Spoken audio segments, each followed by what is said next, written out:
அன்பார்ந்த இணையதள நேயர்களே, மீண்டும் www.qcrc.in என்ற இணையதளத்திற்காக நியூஸ் தமிழ் செய்திருக்கையில் உங்களை சந்திப்பதில் பெருமகிழ்ச்சி அடைகிறோம்.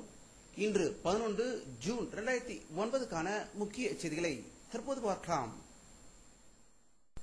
திருவாரூர் மாவட்டத்தில் உள்ள ஆலங்குடி குரு பகவான் கோயிலுக்கு இன்று கும்பாபிஷேகம் மிக சிறப்பாக நடந்ததாகும். பல கோடி ரூபாயில் புனரமைக்கப்பட்ட இந்த கோவில் இன்று கும்பாபிஷேகம் நடந்ததில் ஆயிரக்கணக்கான மக்கள் அதனை தரிசித்ததாக ஆலங்குடி குரு பகவான் கோயிலிருந்து செய்திகள் வெளியாகிக் கொண்டிருக்கிறது.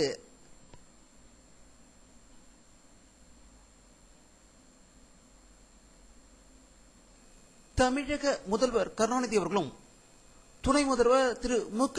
ஸ்டாலின் அவர்களும் ராமநாதபுர கூட்டு குடிநீர் திட்டத்தை மின் ஊடக தொடர்பு வீடியோ கான்பரன்ஸ் மூலம் இன்று திறந்து வைத்ததாகும். ராமநாதபுரத்தில் இருந்து மு.க. ஸ்டாலின் அவர்களும் தலைமைச் செயலகத்திலிருந்து திரு கருணாநிதி அவர்களும் இந்த ராமநாதபுர கூட்டு குடிநீர் திட்டத்தை இன்று திறந்து வைத்ததாக தகவல்கள் வெளிவந்து கொண்டிருக்கிறது.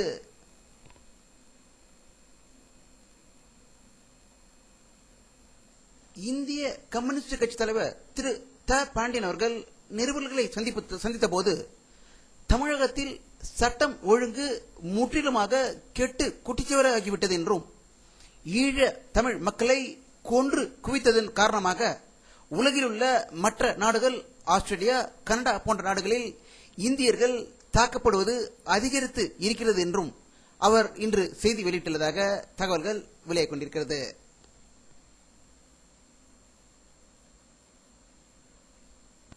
சென்னை புழல் சிறையில் பிரபல ரவுடி வெல்டிங் குமார் வெட்டி கொலை செய்ததை அடுத்து சிறைத்துறை இயக்குநராக இருந்த திரு ஆர். நடராஜ் அவர்கள் மாற்றப்பட்டு புதிய இயக்குநராக திரு ஷியாம் சுந்தர் நியமனம் செய்யப்பட்டுள்ளதாக அரசு செய்தி குறிப்பிலிருந்து செய்திகள் வெளியாகிக் கொண்டிருக்கிறது.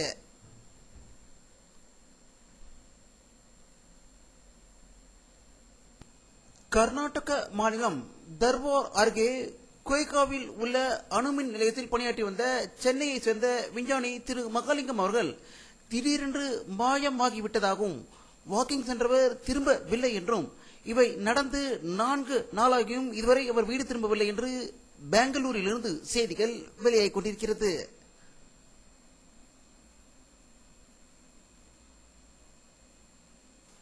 அமெரிக்க வெளியுறவு துணை அமைச்சர் திரு வில்லியம் பர்ன்ஸ் அவர்கள் பாரத பிரதமர் திரு மன்மோகன் சிங் அவர்களை இன்று சந்தித்து அமெரிக்க அதிபர் திரு பாரக் ஒபாமா அவர்கள் கொடுத்த கடிதத்தை கொடுத்ததாகவும் ஜூலை மாதம் அமெரிக்க வெளியுறவு அமைச்சர் திருமதி ஹிலரி கிளின்டன் அவர்கள் இந்தியா வர இருப்பதாக தகவல்கள் வெளிவந்து கொண்டிருக்கிறது.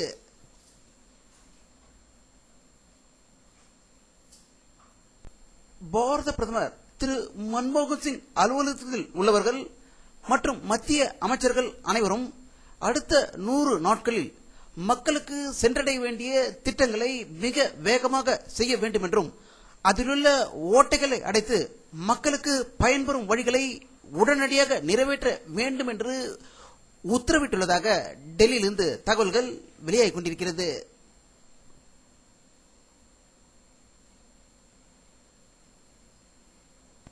இந்திய நிதியமைச்சர் திரு பிரணப் முகர்ஜி அவர்கள் இந்தியாவில் உள்ள மாநிலங்களின் நிதி அமைச்சர்களை கூட்டி பட்ஜெட்டுக்கு முன்பு கூட்டம் நடத்தியதாகவும் பட்ஜெட்டில் இணைக்க வேண்டிய புதிய செயல் திட்டங்கள் பற்றி விவாதித்ததாகவும் இவருடன் துணை அமைச்சர் திரு பழனி மாணிக்கம் அவர்கள் கலந்து கொண்டதாகவும் மாநிலத்தில் உள்ள அனைத்து நிதி அமைச்சர்களும் இந்த கூட்டத்தில் கலந்து கொண்டதாக செய்திகள் வெளியாகிக் கொண்டிருக்கிறது.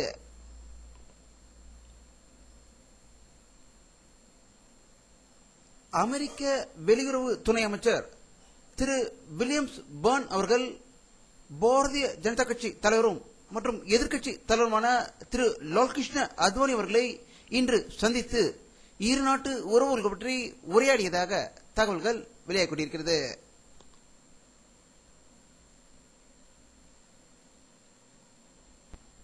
ஜம்மு காஷ்மீர் மாநிலத்துக்கு இன்று சென்ற இந்தியாவின் உள்துறை அமைச்சர் திரு ப. சிதம்பரம் அவர்களுக்கு எதிர்ப்பு தெரிவித்து முழு கடையடைப்பு மற்றும் போராட்டங்கள் நடந்ததாகவும் ஆகையால் ஜம்மு காஷ்மீரில் பாதுகாப்பு பலப்படுத்த உள்ளதாக தகவல்கள் வெளியாகிக் கொண்டிருக்கிறது.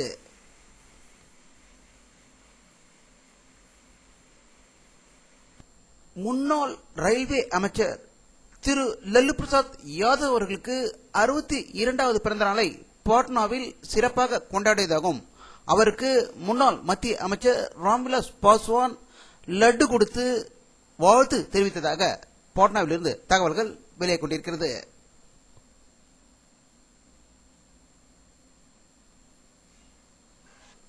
உலக சுகாதார மையம் வெளியிட்டுள்ள ஒரு செய்தி அறிக்கையில் இந்தியாவில் பன்றிக் காய்ச்சல் வேகமாக பரவி வருவதாகவும் அவற்றை உடனடியாக கட்டுப்படுத்தும் நடவடிக்கையில் மத்திய அரசு வேகம் காட்ட வேண்டும் என்று வலியுறுத்தியுள்ளதாக தகவல்கள் வெளியாகிக் கொண்டிருக்கிறது.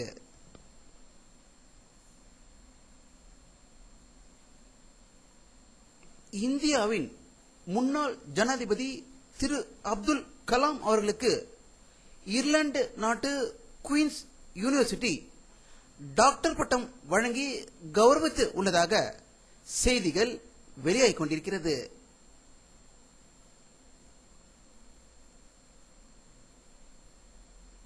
வடகொரியா நாட்டில் சமீபத்தில் நடத்திய அணு ஆயுத சோதனைக்கு பதில் தரும் முகமாக அந்த நாட்டிற்கு எதிரான தடைகளை விரிவாக்கும் வரைவு தீர்மானத்துக்கு ஐக்கிய நாடுகள் பாதுகாப்பு சபையில் அங்கம் வகிக்கும் 5 நாடுகளும் ஒத்துக்கொண்டுள்ளதாகவும் சீனா ரஷ்யா எதிர்ப்பு தெரிவித்து வருவதாகவும் செய்திகள் வெளியாகிக் கொண்டிருக்கின்றன. வரும் வெள்ளிக்கிழமை ஓட்டு எடுப்பு நடக்க இருக்கிறது.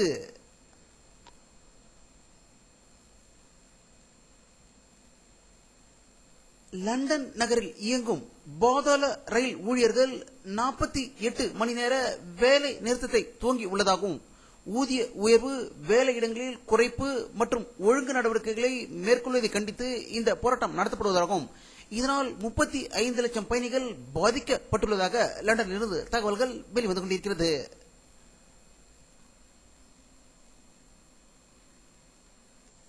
வானிலை அறிக்கை 11 ஜூன் 2009 பிற்பகல் 4 மணியில் எடுக்கப்பட்ட சேட்டலைட் புகைப்படத்தை தற்போது பார்த்துக் கொண்டிருக்கிறீர்கள்.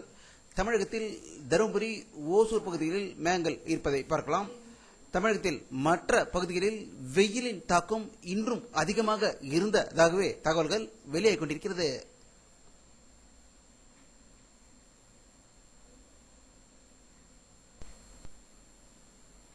இத்துடன் இந்த செய்தி அறிக்கை நிறைவடைகிறது. மீண்டும் நியூஸ் தமிழ் செய்தி அறிக்கையில் உங்களை சந்திக்கும் வரை உங்களிடமிருந்து விடை பெறுவது உங்கள் கே பாலாஜி. நன்றி.